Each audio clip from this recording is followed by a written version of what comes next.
here to talk about having healthy relationships and how to prevent unhealthy relationships from starting. It's about talking to a young audience about a very adult subject.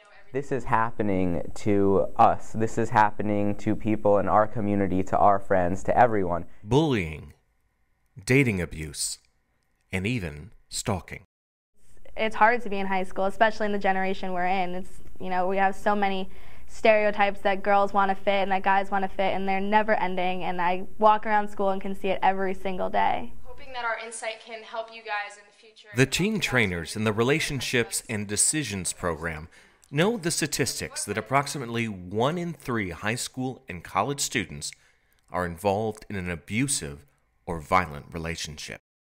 Definitely the fact that not that many people have done that much about it in society, that really shocks me. As part of Alpert Jewish Family and Children's Services' Rosenberg Domestic Abuse Program, these high school students are educating their peers about abuse. We're not about scaring kids into learning the right thing. We're just trying to make things better for them and trying to give helpful suggestions as to lead healthy relationships. While the trainers are supervised, they are the ones delivering the message to their peers. Because you're always hopefully going to be in a relationship, but you definitely want a healthy one, and make sure that you can get out of it if you aren't in a healthy relationship. About what they're feeling. They say it's a more powerful message when it comes from a fellow student. Teenagers get to teach other teenagers, someone that other teenagers can relate to, so it's not being taught by, a boring adult that you may not want to listen to. So you give the definition of abuse and then you can tie it into bullying. Before one of these students stands in front of an audience, he or she must undergo several hours of training. I never really understood relationship abuse until now, how often it occurs, all the main parts of it, and it's taught me a lot. It's opened my eyes. The trainers say more younger students, even those in middle school, are becoming involved in serious relationships. Or they don't have a lot of confidence, or they don't have a lot of self-esteem, so they go in a relationship not knowing what they want, and they don't know what they're getting in a relationship. They don't know if it's unhealthy or healthy because they've never been in one before. While new relationships are exciting, they can come with challenges. So that's why I think a lot of people get into these unhealthy relationships, because they don't know how to act towards each other. They don't know what to expect. And that can lead to an ongoing cycle of abuse that can affect your entire life. It's like little things that build up, and then the abuse occurs, but then he says sorry or she sasays sorry. If they threaten their significant other and say, well, if you do this, I'm not going to talk to you for a week, or I'm going to not take you out to dinner, or I'm going to hit you. The next day he turns around and says, I'm so sorry, or he or she, and he gives you flowers. They comfort you. They say, it's never going to happen again. Believe me, I love you, I love you, I love you. And you fall back into that trap, and then the cycle goes on. This generation also lives in a world where the internet can quickly spread rumors, and cell phones can become tools for an abuser. People expect you to be available at the instant.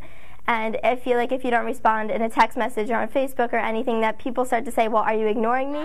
And then the next night, it's going to go to, name calling. With the help of a tool called the Power and Control Wheel, the students find out more about the signs of bad behavior. They also learn how problems can escalate. Because a lot of times bullying is actually the training ground for abuse, whether it be physical abuse or emotional abuse or whatever type of abuse it is. It can all start with bullying. The sessions use a variety of teaching techniques designed to start a conversation. No one's judging them. It's definitely a judge-free zone. Students write down stereotypes, watch YouTube videos, Number 3, I ask for help when I need it. And answer questions by walking to one side of a room.